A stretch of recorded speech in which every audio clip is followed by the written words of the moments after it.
Coucou mes petits cœurs bleus, assalamu alaikum. Je suis Latifa de Sayyida Zarqa et j'espère que vous allez bien. Dans cette vidéo, je vous présente les moules que j'ai ici. Comment utiliser les moules en silicone, pourquoi préférer les moules en silicone plutôt qu'un autre matériau. Avant de poursuivre cette vidéo, n'oubliez pas de vous abonner à ma chaîne YouTube qui est Sayyida Zarqa, de l'aimer, de commenter et de la partager auprès de vos contacts sur les réseaux sociaux. Et surtout, n'oubliez pas d'activer les notifications pour ne rater aucune de mes prochaines vidéos. Comme vous voyez à l'écran, il y a plusieurs catégories de moules. Vous avez des moules qui sont individuels.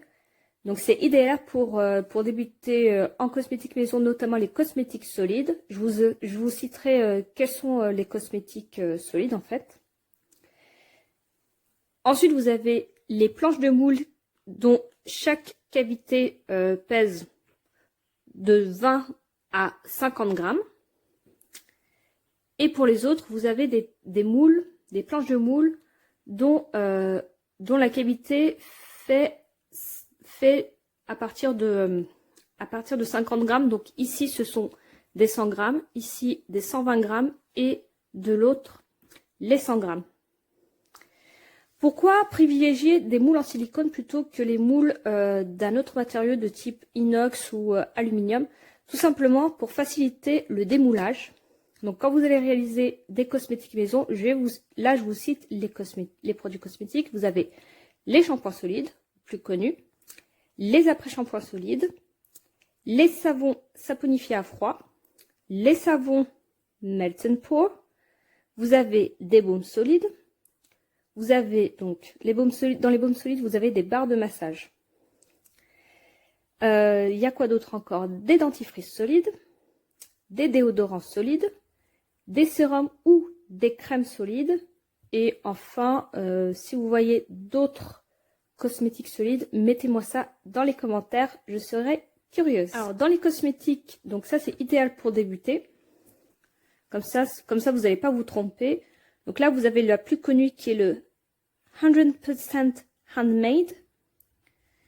Vous avez la feuille, vous avez la rose, vous avez la fleur et vous avez le donut. Donc, et là, vous avez des moules qui sont sous forme de cassettes. Bon, l'année dernière, c'est la première fois que j'entendais le mot cassette. Moi, je connais que cassette vidéo. Bon, enfin bref. Alors, je vais vous détailler chaque moule. Celui-ci, c'est pour un pain de 50 grammes. Celui-ci de 70 grammes. Pareil, 70 à 80 grammes. Celui-ci, la même chose, 70 grammes. Et ça, il fait 90 grammes. Pour les autres, vous pouvez faire jusqu'à 50 grammes cela. Ensuite, vous avez des moules qui vont de 20 à 50 grammes. Donc, c'est idéal pour formuler des dentifrices solides, pour formuler des mini baumes solides ou encore des mini déodorants solides, des mini pour tester en fait, mais aussi des sérums solides. Donc ça, vous avez des tasses à café, sous forme de tasses à café. Donc à la base, c'est pour tout ce qui est chocolat que vous trempez dans du lait chaud et ça fond. Là, j'avais utilisé plus pour les baumes solides. Là, vous avez le Flower Power, c'est une de mes préférées, donc j'aime beaucoup utiliser très souvent. Et au niveau du lavage, ça passe. Donc il faut bien laver les moules et bien les laisser sécher et ensuite essuyer. Mais bon, le seul inconvénient des moules en silicone, c'est que ça laisse des poussières. Donc je pense bien à les dépoussiérer. Et là, vous avez le nature. Et enfin, vous avez des moules qui sont plutôt grand format. Donc là, vous avez sous forme de dôme, comme ici. Donc il fait à peu près 100 grammes. Celui-ci, vous avez les rectangulaires qui font 100 grammes. Vous avez Jardin d'été qui fait 100 grammes. Donc ça, j'aime beaucoup ces fleurs. 120 grammes, je voulais dire. Et enfin, vous avez les Crazy Cakes. Donc chaque cavité fait 100 grammes. Alors l'originalité, c'est que quand vous allez prendre les shampoings solides, vous pouvez prendre par par le trou là, donc c'est plus facile à prendre que ceux-là en fait. Alors ceci c'est pour formuler tout ce qui est barre de massage, tout ce qui est shampoing solide, donc grand format. Tout ce qui est aussi savon saponifié à froid, donc notamment les rectangulaires, ou pour plus d'originalité, ces formes-là. Les savons melt and pour, ou encore les barres de douche.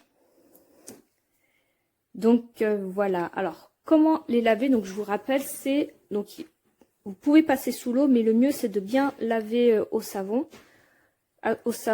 donc avec de l'eau chaude, et aussi de bien rincer. Ça se peut qu'il y ait des traces en fait, comme vous pouvez voir ici. Donc ce qu'il faut faire, c'est de bien les laver, de bien les rincer, de bien sécher et d'essuyer avec un torchon, en veillant bien à ne pas avoir des poussières en fait tout au long. Donc c'est un des inconvénients des moules en silicone. Voilà. Quels sont vos moules préférés parmi ces catégories-là? Donc la plupart viennent de chez Aromazone, d'où la couleur violette. Et voilà. Et celle-ci. Et les autres, vous pouvez trouver chez Jiffy, vous pouvez trouver chez La Foire Fouille, entre autres. Donc n'hésitez pas à partager ça dans les commentaires. Quels sont vos moules préférés? Quelles sont les formes de moules que vous préférez le plus? Donc pour ma part, c'est ces formes-là. Et ces deux autres aussi. Donc les Crazy Cakes, Jardin d'été et Flower Power. Quant à moi, je vous dis, Homemade Cosmetics is lifestyle, not trendy. Bonne préparation cosmétique, mes petits cœurs bleus. Assalamu alaikum.